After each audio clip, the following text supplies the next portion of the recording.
ഖത്തറിൽ പക്ഷിവേട്ട സീസണ് തുടക്കം. ദേശാടന പക്ഷികളെയും വന്യജീവികളെയും കർശന ഉപാധികളോടെ വേട്ടയാടാൻ അനുമതി നൽകുന്ന കാലത്തിനാണ് തുടക്കമായത്.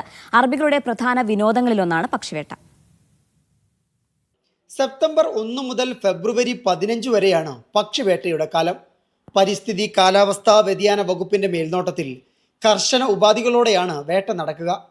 തണുപ്പെത്തുന്നതോടെ മരുഭൂമിയിലെത്തുന്ന ദേശാടന പക്ഷികളെയും വന്യജീവികളെയുമാണ് വേട്ടയാടാൻ അനുമതി നൽകുന്നത്. രാത്രികാലങ്ങളിൽ പക്ഷിവേട്ട അനുവദിക്കില്ല. ഏഷ്യൻ ബസ്റ്റാർഡ് എന്നറിയപ്പെടുന്ന ഹുബാറ പക്ഷികളെ ഫാൽക്കണുകൾ ഉപയോഗിച്ച് മാത്രമേ വേട്ടയാടാവൂ.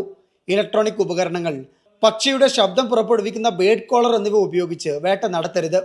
പക്ഷികളുടെ കൂടുകൾ, മുട്ടകൾ എന്നിവ നശിപ്പിക്കരുത്. വേട്ടയാടിയ പക്ഷികളെ വിൽക്കുന്നത് നിരോധിച്ചതായും മന്ത്രാലയം അറിയിച്ചു. രാജ്യത്ത് വംശനാശ ഭീഷണി നേരിടുന്ന മൃഗങ്ങളെയും പക്ഷികളെയും വേട്ടയാടുന്നതിന് നിരോധനമുണ്ട്. ഹുബാറയ്ക്ക് പുറമെ യൂറേഷ്യൻ പക്ഷിയായ കർവാൻ, കാട്ടുതാറാവ്, blue rock, song thrush, desert beater തുടങ്ങി വേട്ടയ്ക്ക് അനുമതിയുള്ള പക്ഷികളുടെ പട്ടിക അധികൃതർ പുറത്തിറക്കിയിട്ടുണ്ട്.